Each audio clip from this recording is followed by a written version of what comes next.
अखंड सौभाग्य की कामना में नारी शक्ति की अमर गाथा। जब एक पत्नी ने अपने दृढ़ संकल्प, प्रेम और तप से जमराज को भी झुका दिया, वहीं से शुरू होती है वट सावित्री व्रत की दिव्य कथा। यह केवल एक व्रत नहीं, बल्कि एक प्रेरणा है। सावित्री की वो कहानी जिसने मृत्यु लोक से अपने पति को पुनः जीवन दिलाया। वट वृक्ष की छाया में श्रद्धा और शक्ति की जय परंपरा आज भी जीवित है। आइए जाने उस सत्य, साहस और समर्पण की कथा। वट सावित्री व्रत की अमर कहानी। बदर देश के राजा अशुपति के पुत्री रूप में सर्वगुण संपन्न सावित्री का जन्म हुआ। राजकन्या ने दुमितसेन के पुत्र सत्यवान की कीर्ति सुनकर उन्हें पति रूप में वर्ण कर लिया। इधर यह बात जब ऋषिराज नारद को ज्ञात हुई तो वे अशुपति से कहने लगे, आपकी कन्या ने वर खोजने में निस्संदेह भारी भूल की है।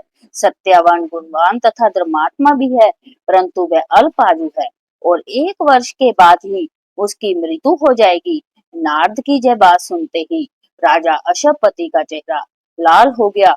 वृथा न होए देव ऋषि बानी, ऐसा विचार करके उन्होंने अपनी पुत्री को समझाया कि ऐसे अल्पायु व्यक्ति के साथ विवाह करना उचित नहीं, इसीलिए कोई अन्य वर चुन लो। इस पर सावित्री बोली, पिताजी, आर्या कन्याएं अपना पति एक बार ही वर्ण करती हैं। राजा एक बार आज्ञा देता है, पंडित एक बार ही प्रतिज्ञा करते हैं तथा कन्यादान भी एक ही बार किया जाता है। अब चाहे जो हो, मैं सत्यवान को ही वर स्वरूप स्वीकार करूंगी। सावित्री ने नारद से सत्यवान की मृत्यु का समय मालूम कर लिया। इसके बाद उन दोनों को पानी ग्रहण संस्कार में बांधा गया। वह ससुराल पहुंचते ही सास ससुर की सेवा में रात दिन रहने लगी। समय बदला, ससुर का बल क्षीण होता देख शत्रुओं ने राज्य छीन लिया। नारद का वचन सावित्री को दिन प्रतिदिन अधीर करता रहा। उसने जब जाना कि पति के मृत्यु का दिन नजदीक आ गया है, तब 3 दिन पूर्व से ही उपवास शुरू कर दिया।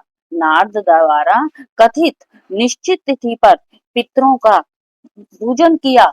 नित्य की भांति उस दिन भी सत्यवान अपने समय पर लकड़ी काटने के लिए जब चला, तो सावित्री भी सास ससुर की आज्ञा से चलने को तैयार हो गई। सत्यवान वन में पहुंचकर लकड़ी काटने के लिए वृक्ष पर चढ़ गया। वृक्ष पर चढ़ते ही सत्यवान के सिर में असहनीय पीड़ा होने लगी। वह व्याकुल हो गया और वृक्ष के ऊपर से नीचे उतर आया। सावित्री अपना भविष्य समझ गई तथा अपनी जांग पर सत्यवान को लिटा लिया। उसी समय दक्षिण दिशा से अत्यंत प्रभावशाली महिषारूढ़ जमराज को आते देखा। धर्मराज सत्यवान को जब लेकर चल दिए तो सावित्री भी उनके पीछे चल दी। पहले तो जमराज ने उसे दैवी विधान सुनाया, परंतु उसकी निष्ठा देखकर वर मांगने को कहा। सावित्री बोली, मेरे सास ससुर वनवासी तथा अंधे हैं, उन्हें आप दिव्य ज्योति प्रदान करें। जमराज ने कहा, ऐसा ही होगा, आप लौट जाओ। जमराज की बात सुनकर उसने कहा, भगवान, मुझे अपने पति के पीछे पीछे चलने में कोई परेशानी नहीं, पति अनुगमन मेरा कर्तव्य है। यह सुनकर उन्होंने फिर वर मांगने को कहा। सावित्री बोली, मेरे ससुर दुमितसेन का राज्य छीन गया है, उसे वह पुण्य प्राप्त कर ले तथा धर्मपरायण हो। उसे वह पुण्य प्राप्त कर ले तथा धर्मपरायण हो। जमराज ने यह वर भी देकर लौट जाने को कहा, परंतु उसने पीछा न छोड़ा। अंत में जमराज को सत्यवान का प्राण छोड़ना पड़ा तथा सावित्री को 100 पुत्र होने का वरदान भी देना पड़ा। सावित्री को जय वरदान देकर धर्मराज अंतर्ध्यान हो गए। इस प्रकार सावित्री उस वट वृक्ष के नीचे आई जहाँ पति का मृत शरीर पड़ा था। ईश्वर की अनुकंपा से उसमें जीवन संचार हुआ तथा सत्यवान उठकर बैठ गए। दोनों हर्ष से प्रेम आलिंगन करके राजधानी की ओर गए तथा माता पिता को भी दिव्य ज्योति वाला पाया।